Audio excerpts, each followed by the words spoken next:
Welcome into the Blurred Wire. Today we are going to discuss a show that, I've been watching and just reached its season 3 finale. Warning though, this show is very intense. And I'm going to talk about it in full detail. So, first of all, spoiler warning for Invincible. Second of all, trigger warning because it is a very, very intense show. So, I barely have the stomach for some of the things that happened in the finale. So if you don't, this is probably not the episode. But it's Invincible. We gotta talk about it. So here we are. So in of course the season 8 finale, Invincible fought Conquest. Now it's funny. I watched season 7. When I saw episode 7, I thought that was the finale with all the Invincibles from different dimensions, and that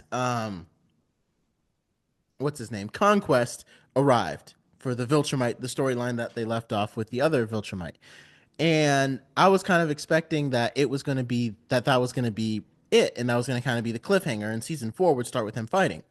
So I'm kind of glad that we ended up seeing that fight. Also, oh my god, wow, that was intense. And I mean, like, we shouldn't really be surprised. I don't know how I just get so forgetful about how brutal and intense the show can be. Like while Conquest was fighting, a kid literally lost his arm and we had to see it. And I really thought he was gonna rip Invincible Brothers in half. Like I think it was only taking him that long because like Viltrumite DNA is really strong and was probably holding him together. Um, so yeah, definitely an intense season, intense episode. I kind of like where they're going with Mark and Eve's character arcs.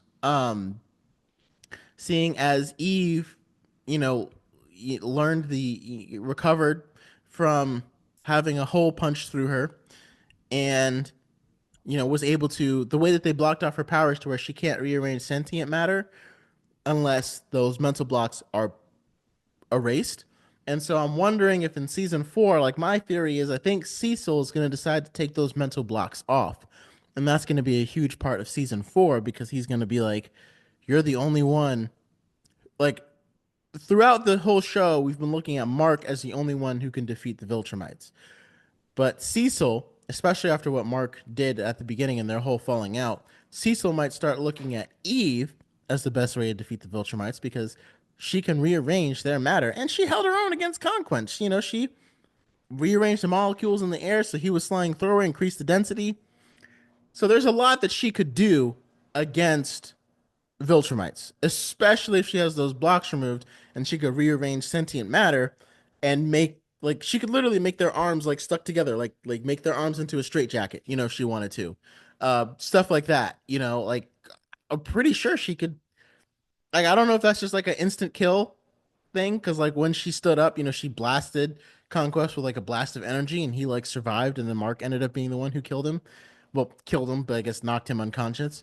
But I guess we will see.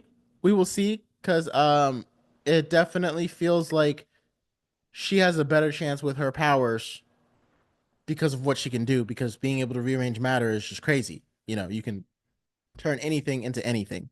Um, it did feel like they kind of wrapped up a lot of storylines towards the end and just kind of moved everything to a new position. So it's kind of hard to talk about the season as a whole because they bounced around from a lot of different plot points. Obviously, it was a very sad day for fans of Rexplode. He was a great character. I think, Invincible has a habit of killing characters and then not killing them. Like they look dead, but then they come back to life, or they seem dead, but they're not really dead. Like even when Battle Beast was fighting Mark and like hit him in the stomach, and I was like, oh wow, they just killed Invincible. I was like, oh no, it's just, like even though your guts are falling out, like you're not like actually dead. Like you just need some time in the hospital. Okay, but again, he's a Viltrumite, so it's a little bit different. Um, but I do think Rexplode did kind of give his life, and that's gonna kind of end up being it. He's gone for good. So the show had some very interesting parallels. I thought Simu Liu did a great job as Multipole.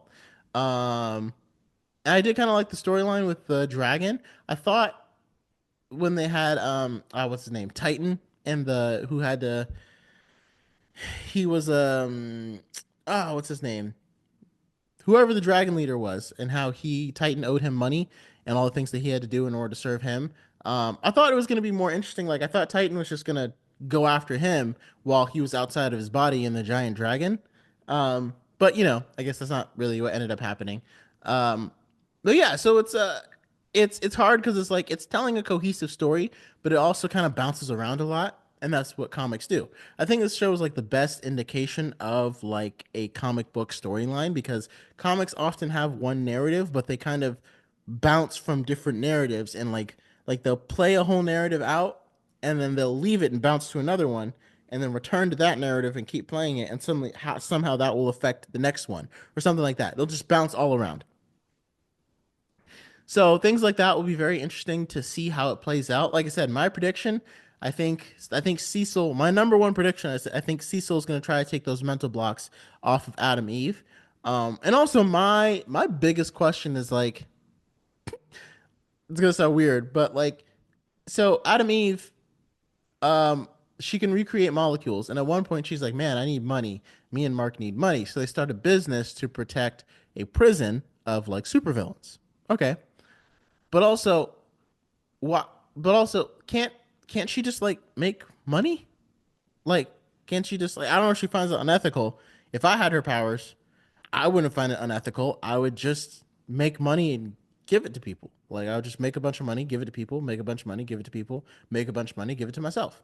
Like I don't really I don't really understand why making money was like a thing when it feels like there's a pretty simple solution there basically.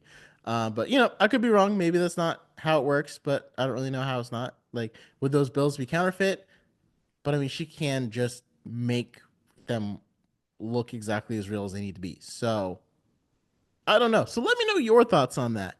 Why didn't can Adam like I don't know if she maybe I missed something of her saying like, oh no, that wouldn't be ethical. But yeah, can she just not make money? And also, what do you think is gonna happen next season? I think the way that they did this season, they really kind of moved everything, not necessarily to put her front and center, but like in season two, her character wasn't as prominent, I don't think, throughout all those developments. And also he was still with Zazie Beet's character, Amber. But now they're really kind of pulling her front and center where it's almost going to be like Invincible and Adam Eve are like, you know, like the main storyline that it's happening to. And yeah, I guess that's my main prediction. So let me know what your thoughts are. Let me know how you handled the season three, episode eight finale. And make sure you guys check in next time for another episode of The Blurred Wire. Until then, take care.